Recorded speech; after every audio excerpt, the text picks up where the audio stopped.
हमारे बुजुर्गों ने क्यों ये डिसीजन लिया कि हमें पाकिस्तान माइग्रेट करना चाहिए, वरना रहने को वो इंडिया में भी रह सकते थे। कहने वाले कहते हैं जी दरख्तों की कमी पड़ गई, रस्सियों की कमी पड़ गई। इस तरह से उन्होंने जो है इतना जुल्म किया कि जब वो उस चादर को हटाते हैं तो वो उसके अंदर उनके जितने भी शहजादे और वो थे उनके सर पड़े होते हैं। तो आटे की एक मुट्ठी जो है उन्होंने साइड पे कर लेनी है।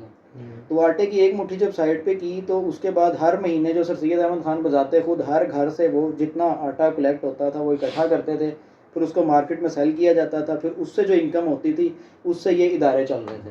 पतंगबाजों ने पतंगें उड़ाई और एक सर्टन पॉइंट से आके जब उसको छोड़ा तो वो एग्जैक्ट वहाँ जाके गिरी जिस पे भी साइमन गो बैक लिखा होता है।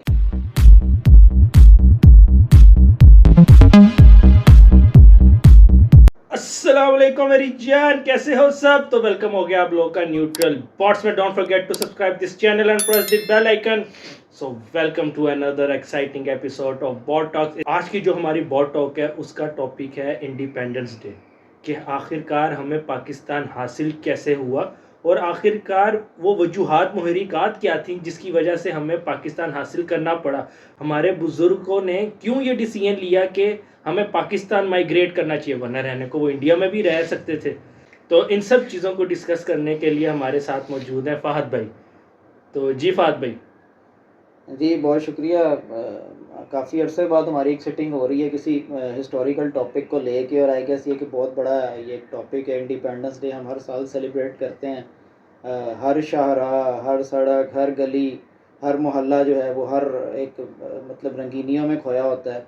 और लेकिन उसके पीछे जो मुनहरिकात हैं किस वजह से जो है वो इंडिपेंडेंस डे सेलिब्रेट किया जाता है और पाकिस्तान किन किन कुर्बानियों से हासिल हुआ, उसके पीछे एक मुहर्रिकात। तो जिस तरह आपने बताया कि हमारे बुज़ुर्गान की मेहनत और उनकी स्ट्रगल, उनकी जद्दोजहद, उसका एक बहुत बड़ा फैक्टर है। और आपने जिस तरह बुज़ुर्गों की बात की, तो मैं, अगर आप मुझे इजाज़त दें तो मैं इसको एक शुरू से स्टार्ट करना जी जी चाहूँगा, फ़हद फ्रॉम भाई। From where it starts. तो अगर हम इसको स्टार्ट करें, इसको अगर हम पार्ट वन की तरफ जाएं, इसको अगर मैं समराइज़ कर लूँ को 3-4 पार्ट्स में, तो वो start from the part one. तो जी सबसे पहले आपने नाम सुना होगा जंग आज़ादी का, वॉर ऑफ इंडिपेंडेंस इन 1857। जी उसमें आपको पता है कि ईस्ट इंडिया कंपनी ने जो ट्रेड के रास्ते पाकिस्तान कह रहा हूँ, उस टाइम सब कॉन्टिनेंट था, सब बड़े कॉन्टिनेंट सगीर। में आए। और सब कॉन्टिनेंट में आके उन्होंने यहाँ पे अपना पूरी तरह से इन्फ्लुएंस, अपना जो है इस पूरी गवर्नमेंट के ऊपर अपना एक इन्फ्लुएंस रखा। क्योंकि आपको पता है कि they are wealthy peoples, Britishers जो थे, और उनके पास मैस वेपन्स थे, तो उन्होंने पावर की ज़ोर पे जो था यहाँ पे उनका इन्फ्लुएंस था तो सही। और उस वक्त आपको पता है कि बादशाहत भी थी। बहादुर शाह जफ़र जो थे वो हमारे जिसको कह रहे हैं लास्ट एम्परर ऑफ सब कॉन्टिनेंट थे। अब अगर मैं जंग आज़ादी की बात करूं तो जंग आज़ादी में आपको पता है कि जो फ़ौज थी वो काफ़ी हद तक अंडर कंट्रोल जो थी वो ब्रिटिशर्स की थी, और उसमें चली गई काफ़ी थी, हाँ जी। मुस्लिम्स थे। और उन्होंने जब बगावत शुरू की फ़ौज के अंदर से, तो अंग्रेज़ एकदम चौकन्ना हुआ कि यार ये मेरे साथ क्या हो गया है। उन्होंने फिर उन्होंने फुल फ्लैज जो है ना अपना इन्फ्लुएंस बढ़ाया इस सब कॉन्टिनेंट पे। उन्होंने एक तो रिबेलियंस के साथ बहुत बुरा किया, ब्रूटलिटी की ऐसी मिसाल कायम की जो उसकी तारीख में मिसाल नहीं मिलती। और कहने वाले कहते हैं कि जब बागियों का नाम सुना जाता था तो उसको स्ट्रेट अवे गोली मार दी जाती थी। इवन देवर सोल्जर्स, कोई कोर्ट मार्शल नहीं, कोई कुछ नहीं, और डायरेक्ट जो है उनको फायर कर दिया जाता था। Even if two people were आप सिटिंग ये कह सकते समवेयर। हैं कि उनका कोई ट्रायल नहीं किया जाता यस था। यस। और अगर मैं उसकी एक वर्स्ट एग्जांपल ये दूं कि if two people are sitting और टॉकिंग अबाउट सम रिबेलिज्म और रिबेल्स के बारे में बात कर रहे हैं, एक बंदे ने कह दिया कि यार ये बंदा भी जो था वो बगावत में शामिल था, तो उसको भी गोली मार दी जाती थी विदाउट एनी रीज़न। और हमें उस टाइम के बड़े पोर्ट्रेट्स मिलते हैं, तारीख भरी पड़ी है जिसमें ये दिखाया भी जाता है कि वैसे कैसे इस लोगों को चीज़ को मैं फांसियाँ दी आज की गई। तारीख से भी रिलेट कर सकता हूँ। वो अभी आप काफ़ी कुछ रिलेट करेंगे। जद्दोजहद का असल मकसद मैं आप लोगों को समझाने लगा हूँ, फिर उसको भी आप आज के दौर से रिलेट कीजिएगा। तो कहने वाले कहते हैं, और कुछ पोर्ट्रेट उस वक्त की पेंटिंग्स इस चीज़ को बताती हैं कि फांसियाँ दी गई, मैस जो एग्जीक्यूशंस की गई। कहने वाले कहते हैं जी दरख्तों की कमी पड़ गई, रस्सियों की कमी पड़ गई। इस तरह से उन्होंने जो है इतना जुल्म किया ब्रिटिशर्स ने। और फिर उसके बाद हुकूमत ख़त्म कर दी गई, बादशाहत ख़त्म कर दी गई, बहादुर शाह ज़फ़र को कैद में डाल दिया गया और उन पर इल्ज़ाम क्या लगाया, बगावत का। और बगावत का इल्ज़ाम आप देखो उस बंदे पे लगा रहे हैं कि यार जो हिंदुस्तान का मालिक है, बिल्कुल, और उनको एग्जाइल कर दिया गया। उनको एग्जाइल कर दिया गया। आप अक्सर हमारे कुरिकुलम में उनकी अक्सर ऐसी पोएम्स हैं जिसमें बुलबुल को बागबान से नसीहत से गिला, कैद में फुसले बहार, उस किस्मत में कैद लिखी थी फुसले बहार में। फिर इस तरह काफ़ी एग्जांपल्स भरी पड़ी हैं। और एक वर्स्ट एग्जांपल आप लोग आजकल मूवीज़ में देख के इस चीज़ों को बड़ा खुश होते हैं, बट बहादुर शाह ज़फ़र के साथ ये रियल टाइम में हुआ कि जब जिस तरह मॉर्निंग में एक बंदे को कैद किया गया, सुबह उसके लिए प्लेट में या थाल में रॉयल्टी के साथ नाश्ता पेश किया जा रहा है, बहादुर शाह ज़फ़र के सामने भी एक ट्रे आती है, रॉयल उनको प्रोटोकॉल दिया जाता है ब्रेकफास्ट में, उनके सामने वो थाल पेश किया जाता है जिसके ऊपर पूरा उसको कवर किया होता है, लेकिन जब वो उस चादर को हटाते हैं तो उसके अंदर उनके जितने भी शहज़ादे और वो थे उनके सर पड़े होते हैं। तो that was the time when this thing actually comes out from that time. फिर उस टाइम के एक बड़े, आपने नाम सुना होगा जी, सर सैयद अहमद ख़ान का। बिल्कुल। इस मौके की मुनासबत से सर सैयद अहमद ख़ान ने एक इंग्लिश आर्टिकल लिखा था असबाब बगावत हिंद के नाम से जी। और उस असबाब बगावत हिंद में उन्होंने अंग्रेज़ को ये चीज़ बावर कराने की कोशिश की थी कि आप लोगों ने जितना जुल्म कर दिया है मुसलमानों पे, अगर आप इनको नुमाइंदगी अब नहीं देंगे तो ये दोबारा होगा, ठीक है। और खुल के तो बात नहीं कर सकते थे, बहरहाल उन्होंने जिस मौके पे भी जहाँ पे भी जा सकते। अभी आपने सर सैयद अहमद ख़ान साहब का नाम लिया तो मैं ये बिल्कुल कहना चाहूँगा कि जो मुसलमानों के अंदर साइंस से रिलेटेड एजुकेशन भी शौक जो पैदा किया गया, मुस्लिम साइंटिफिक सोसाइटी की उन्होंने बुनियाद रखी थी, जिसमें वो करते ये थे कि वहाँ पर जो लेटेस्ट रिसर्च हो रही होती थी ब्रिटिश में या यूएस वगैरह में, तो उनको उर्दू में ट्रांसलेट करके पढ़ाया जाता था अपने इदारों में। तो ये मुस्लिम साइंटिफिक सोसाइटी यही लीड कर रहे थे। उसके अलावा उन्होंने एक, ये सर सैयद अहमद ख़ान साहब ही थे जिन्होंने मुसलमानों को कहा था कि आप एजुकेशन की तरफ आएं, और वो भी स्पेशली साइंस की तरफ आएं। देखें, और उस टाइम इनके ऊपर काफ़ी ज़्यादा फतवे भी लगे थे। जी, वो तो एक सेपरेट कंट्रोवर्शियल पार्ट होगा जिसको मैं नहीं चाहूँगा कि इसमें कुछ इंक्लूड किया जाए, तो उसको अब फिर उसके बाद उन्होंने एक सेपरेट, एक तो ये मुस्लिम साइंटिफिक सोसाइटी तो थी, उसके अलावा एक उन्होंने मोहम्मदन कॉन्फ्रेंस के नाम से कॉन्फ्रेंस बनाई थी, जिसमें उन्होंने सबको एक, मतलब कह लें कि मॉब तले या झंडे तले इकट्ठा किया कि आप लोग आओ, आप लोग तालीम हासिल करो। एक तरफ तो वो अंग्रेज़ को ये बावर कराने की कोशिश कर रहे थे कि जब तक आप मुसलमान को नुमाइंदगी नहीं दोगे आप इस बगावत से नहीं बच सकते, और दूसरी तरफ मुसलमानों को कहते थे कि यार आप ज़्यादा से ज़्यादा ना आप अपनी तालीम पर तवज्जो दो, ठीक है। उसकी ये मिसाल, जब अंग्रेज़ को इस चीज़ का एहसास हुआ, अब आप मुझे बताएं एक छोटी सी एग्जांपल, जो कांग्रेस की बुनियाद थी, कांग्रेस की ओनरशिप किसके पास थी? ब्रिटिशर्स। OH होम ने 1885 में OH होम ने कांग्रेस, इंडियन नेशनल कांग्रेस की बुनियाद रखी थी। जब अंग्रेज़ ने इसको रियलाइज़ किया कि यार हमें यहाँ पर सियासत और अवामी नुमाइंदगी यहाँ से हासिल करनी चाहिए, तभी हम इस जो है सब कॉन्टिनेंट पे अपना इन्फ्लुएंस रख सकते हैं। सर सैयद अहमद ख़ान साहब का एक मोटिव ये भी था मुसलमानों को एजुकेशन की तरफ लाने का कि अगर हम अंग्रेज़ से कम्पीट करना चाहते हैं तो हमें एजुकेशन की बुनियाद के ऊपर करना है। अगर हमें उनसे जो से वो हाई रैंक्स भी रिक्वायर्ड हैं तो वो एजुकेशन की बुनियाद के ऊपर हमें मिलेंगे। एग्जैक्टली ऐसा ही था। अभी लेकिन उन्होंने इस टाइम जब कांग्रेस बनी ना, तो अंग्रेज़ का मकसद तो ये था कि जी हमने सियासत, हमने पार्टी बना दी है, हमने आप लोगों को ये दे दिया है, आप लोग आएँ इसमें पार्टिसिपेट करें, सियासत करें, और अगर आप ऊपर आ सकते हैं तो आ जाओ। लेकिन सबको पता था कि यार जो बॉन्डिंग है हिंदुओं की और अंग्रेज़ों की बॉन्डिंग बड़ी स्ट्रॉन्ग है, और मुसलमान जो है वो तालीम में बहुत कमज़ोर है। तो सर सैयद अहमद ख़ान ने सख्ती से मना कर दिया था इनको कि आपने कांग्रेस ज्वाइन नहीं करनी, आपने सियासत में फ़िलहाल पार्ट नहीं लेना, और कोई भी किसी ने उसमें पार्ट नहीं लिया। अच्छा, उस वक्त रिसोर्सेज इतने नहीं थे, मतलब उन्होंने अदारे तो बना लिए थे, लेकिन मुसलमान जो था इतना वेल्दी भी नहीं था, और मतलब इतने उनके पास पैसे भी नहीं थे। तो इन्होंने किया क्या जी, इन्होंने कहा जी हमने अपने इदारे तो चलाना है, तो उसके लिए फ़ंडिंग कहाँ से आएगी। तो इन्होंने ऐलान कर दिया पूरे हिंदुस्तान में कि जो मुसलमान हैं उनकी जो खातून खाना जो घर में जब लंच के टाइम पे या डिनर के टाइम पे खाना बना रही होती हैं, तो आटे की एक मुट्ठी जो है उन्होंने साइड पे कर लेनी है। तो आटे की एक मुट्ठी जब साइड पे की, तो उसके बाद हर महीने जो सर सैयद अहमद ख़ान बजाते खुद हर घर से वो जितना आटा कलेक्ट होता था वो इकट्ठा करते थे, फिर उसको मार्केट में सेल किया जाता था, फिर उससे जो इनकम होती थी उससे ये इदारे चल रहे थे। तो इस स्टेज से गुजर के तो इसको मैं कहना चाहूँगा कि यहाँ पे आके हम इसको फ़ेज़ 1 को कंक्लूड करते हैं जी। ये थी बेसिक स्ट्रगल जहाँ से बेसिकली मुसलमान मोबिलाइज होना शुरू हुआ। अभी किसी के जहन में पाकिस्तान का कॉन्सेप्ट नहीं है, किसी के जहन में अलग इंडिपेंडेंट स्टेट का कॉन्सेप्ट नहीं है। सबके उसमें यही है कि मुसलमान को रिप्रेजेंटेशन मिलनी चाहिए, इलेक्टोरेट मिलना चाहिए, और उसको पूरी नुमाइंदगी अपनी गवर्नमेंट के अंदर भी जो है उनको नुमाइंदगी मिलनी चाहिए। तो उसके बाद और यही आप ये भी इसमें समराइज करें कि रिप्रेजेंटेटिव कैसे मिलेगी, वो एजुकेशन की बुनियाद के ऊपर। जी उसको उसकी तरफ वो तो डेफिनेटली आप एजुकेशन के साथ, अगर आपकी एजुकेशन नहीं है तो आप सियासत में भी कम्पीट नहीं कर सकते ना, क्योंकि आपको पता है कि हिंदू जितना चालाक था और कांग्रेस के जो लीडर्स थे वो जितने उनके माइंडसेट थे, तो उन्होंने कायद अज़म तक को 3-4 जगह धोखा दे दिया। तो वो तो एक ऑब्वियस सी बात है कि तालीम के बगैर तो डेफिनेटली नहीं कर सकते थे। अब दूसरे फेज़ में आते हैं कि जब मुसलमान इस स्टेज पे पहुंचा कि उसको फील हुआ कि यार अब इस स्टेज पे हूँ कि मैं हिंदू को कम्पीट कर सकता हूँ, मुझे अपना सेपरेट जो है रिप्रेजेंटेशन भी चाहिए पार्लियामेंट में, मुझे जो है बड़े बड़े ओहदे भी चाहिए। तो इसके बारे में फिर एक जो है ना कुछ टीम तैयार हुई। उस टीम ने डिसाइड ये किया कि यार हमें ना अब एक अलग पार्टी बनानी चाहिए।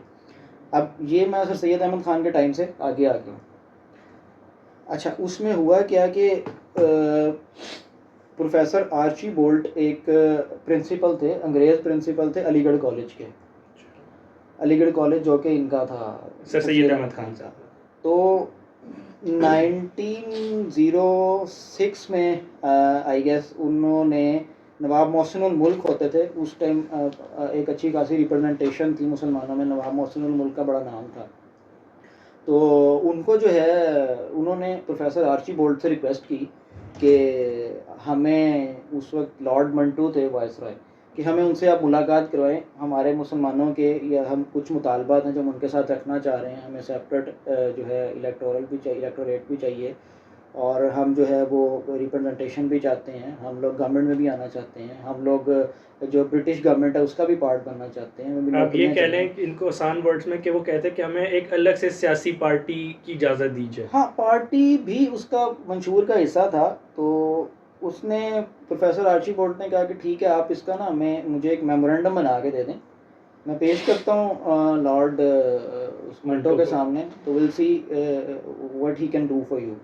तो अल्टीमेटली फिर काफ़ी अरसे के बाद 1 अक्टूबर 1906 को इनको टाइम मिल जाता है लॉर्ड मंटो से मुलाकात का, जो हमारी आजकल की मुतालिया पाकिस्तान में पढ़ाया जाता है शिमला वफ्द के नाम से। अच्छा, शिमला वफ्द का इसमें जो है 35 जो मुसलमानों के प्रोमिनेंट लीडर्स थे वो शामिल होते हैं। और उन फिर एक वो, ज़ाहिरी बात है इतनी बड़ी मुलाकात और मुसलमान पहली दफ़ा अंग्रेज़ के सामने बैठने लगा, दे वर वेरी मच कन्फ्यूज्ड कि यार अब अंग्रेज़ से बात कौन करेगा, इजाज़त तो हमें मिल गई है। फिर काफ़ी सोच विचार के बाद डिसाइड हुआ कि जी सर आगा खान रिप्रेजेंट करेंगे मुस्लिम कम्युनिटी को।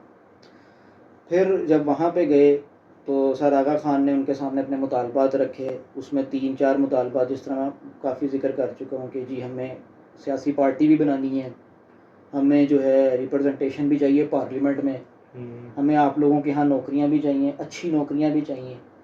ये 3-4 मुतालबात उन्होंने रखे। अब Lord Mantu he was very sensible person, और वो फोर्स ही कर लेता था सिचुएशन को। तो उसको सडनली एहसास हो गया कि यार ये काम मज़ीद ख़राब होगा अगर मैं इनको एकदम खुली छूट दे दी। उसने कंक्लूड करने के लिए उसने कहा यार आपका जो मेमोरेंडम है आप मुझे दे दो, ठीक है, मैं इसे स्टडी कर लूँगा, लेकिन फॉर द टाइम भी जो आपको हमने पार्लियामेंट में रिप्रेजेंटेशन देनी है उस पर हम सोचेंगे, या नौकरियां देनी है उस पर हम सोचेंगे, लेकिन फ़िलहाल आपको छूट है, आप जाएं पार्टी बनाएं। अच्छा, जब ये वापस आए ये तो ऐसे जैसे हमने पता नहीं बहुत बड़ा मार्का मार लिया। ये इंसान के अंदर तब होता है जब उसने एक्सपेक्ट ना किया हो कि ये चीज़ हो जाएगी। हाँ जी, और वो आके जनाब सारे बड़े खुश कि जी अंग्रेज़ ने हमें इजाज़त दे दी। अंग्रेज़ का एक बड़ी दहशत होती थी 1857 के बाद से कि जी अंग्रेज़ ने हमें परमिशन दे दी है कि हम सेपरेट पार्टी बना लें, जी अंग्रेज़ ने हमें परमिशन दे दी है कि हम सेपरेट पार्टी बना लें। खैर 1906 में मुस्लिम लीग कायम हो जाती है। उससे पहले 1905 में एक पार्टीशन ऑफ बंगाल का भी एक फैक्ट था, लेकिन वो खैर इससे रेलेवेंट है, उस पर हम बाद में फिर कभी बात करेंगे। तो उस वक्त कायद अज़म भी कांग्रेस ज्वाइन कर लेते हैं, ठीक है। अब उसके बाद आहिस्ता आहिस्ता अब ये जो 5-6 साल है ना, लाइक आप कह लें कि 1906 से लेके 1911 तक, ये इसमें कोई हमें इतनी ख़ास चीज़ मिलती। पार्टीशन ऑफ बंगाल की वजह से हिंदू जो है ना वो बहुत ज़्यादा अगेंस्ट हुआ था समहाउ ब्रिटिशर्स के। तो अल्टीमेटली वो हर साल इसको ब्लैक डे के नाम से सेलिब्रेट भी करते थे। तो 1911 में जो है वो अंग्रेज़ों ने ये डिसीजन वापस ले लिया कि जी हम रोल बैक करते हैं पार्टीशन ऑफ बंगाल को। फिर दोबारा से एक सियासत रिवाइव हुई सब कॉन्टिनेंट में। 1913 में कायद अज़म जो है वो मुस्लिम लीग में आए। अच्छा, मैं कायद अज़म की आपको ज्वाइनिंग की स्टोरी थोड़ी सी बता रहा था कि जी ये छुट्टियां मनाने जा रहे थे इंग्लैंड, और उसी प्लेन पे जो है ये हमारे जो मौलाना मोहम्मद अली जौहर साहब हैं ये भी जा रहे थे। इनकी मुलाकात होती है। ये कायद अज़म को ये बहैसियत वकील बड़ा अच्छी तरह जानते थे, और उनको ये भी पता था कि मुसलमानों को कोई 2-3 बड़े मुकदमात में उन्होंने मुसलमानों को बड़ा अच्छा डिफेंड किया था। तो उन्होंने उनको कन्विंस किया कि यार आप ना मुस्लिम लीग में क्यों नहीं आ जाते। कायद अज़म ने एक शर्त रख दी। कायद अज़म ने कहा ठीक है जी मैं आ जाता हूँ, लेकिन आपको फिर जो है ना वो अंग्रेज़ों की ग़ुलामी छोड़नी होगी, मतलब आपने अंग्रेज़ों के तर्ज़ अमल पर चलना छोड़ना होगा। क्योंकि उससे पहले ये ख्याल किया जाता था, मैंने अपनी पहले भी एक बॉट टॉक में जिक्र किया है कि मुस्लिम लीग को अशराफिया की जमात समझा जाता था। बिल्कुल। मोहम्मद अली जौहर का अच्छा खासा इन्फ्लुएंस था अपनी पार्टी के अंदर। उन्होंने कहा ठीक है वी एग्री ऑन दैट, हम इसको कर लेते हैं। ठीक है जी, कायद अज़म ने एग्री कर लिया। तो इस तरह जी कायद अज़म ने ज्वाइन कर ली जो है मुस्लिम लीग को। अच्छा, अब उसके बाद आपको पता है कि एक तो 1919 में अंग्रेज़ों ने एक एक्ट पास किया कि जी हम 10 साल बाद रिफॉर्म्स लाया करेंगे, ठीक है। और उसके अंदर हम सारे जो है ना वो क्या कहते हैं मिल के रिफॉर्म किया करेंगे कि हमने सब कॉन्टिनेंट को किस तरह से आगे लेके चलना है। लखनऊ पैक्ट भी साइन हुआ कांग्रेस और मुस्लिम लीग के दरमियान, जिसमें ये जिसको लीड कायद अज़म कर रहे थे मुस्लिम लीग की तरफ से, जिसमें ये डिसाइड हुआ कि हम दोनों जो है ना वो मिल के चलेंगे। ठीक है, हम दोनों मिल के सियासत करेंगे और जो है मिल के ये यूनाइटेड इंडिया के कॉन्सेप्ट को आगे लेके चलेंगे। अच्छा, मूविंग ऑन, फिर ये सारा कुछ इसी तरह चलता रहा। आखिर 1928 आ गया। एक्ट साइन हुआ था कि जी रिफॉर्म्स आया करेंगी 10 साल बाद, ठीक है। 1928 आ गया जी, अंग्रेज़ों ने अनाउंस किया कि जी एक साइमन कमीशन आ रहा है, वहाँ से आ रहा है। तो इनको ये टेंशन हुई सबको कि यार रिफॉर्म्स हमने करनी है, रहना हमने इधर है, तो साइमन कमीशन क्यों आ रहा है, हमें क्यों नहीं उसमें रिप्रेजेंटेशन दी जा रही। पूरा इंडिया साइमन कमीशन के ख़िलाफ़ हो गया। उस वक्त जिस बंदे को पढ़ना लिखना नहीं भी आता था ना, जो अनपढ़ था, उस बंदे को भी ये नारा याद था, साइमन गो बैक। ठीक है, वो अच्छा खैर साइमन कमीशन आ गया, और जहाँ से वो गुजरे वहाँ पे लोगों को मॉब उनके ख़िलाफ़ नारे ये वो। तो इन्होंने क्या किया, साइमन कमीशन की जो मीटिंग थी ना वो शहर से बाहर कोई दूर अरेंजमेंट करके ना, इन्होंने कहा जी वहाँ हमने मीटिंग करनी है। अब काइट फ्लाइंग का बड़ा कॉन्सेप्ट था उन दिनों में ना वहाँ पे। तो उन्होंने ना जो कह लें कि उनके जो थे ना वो माहिर किस्म के पतंगबाज, उनको उन्होंने बुलाया। उन्होंने अपनी कैलकुलेशंस की। उन्होंने कहा कि यार अगर हम इस पॉइंट से पतंग उड़ा के इस पॉइंट पे आके इसको छोड़ें तो क्या वो पतंग उस जगह जाके गिरेगी जहाँ पे ये साइमन कमीशन की मीटिंग चल रही होगी। ठीक है, ये खुफिया मीटिंग होगी, फाइनल हो गया जी, साइमन कमीशन की मीटिंग का दिन आ गया। उस दिन यही हुआ कि जी पतंगबाजों ने पतंगें उड़ाई, और एक सर्टन पॉइंट से आके जब उसको छोड़ा तो वो एग्जैक्ट वहाँ जाके गिरी जिस पे भी साइमन गो बैक लिखा होता, क्योंकि इन लोगों की एक्सेस वहाँ तक थी नहीं। सिक्योरिटी प्रोटोकॉल्स बहुत थे, शहर से दूर थी, जाने भी नहीं दिया जा रहा था, ऊपर से अंग्रेज़। तो उस वजह से फिर ये साइमन कमीशन को ना काफ़ी हद तक मुँह की खाना पड़ी।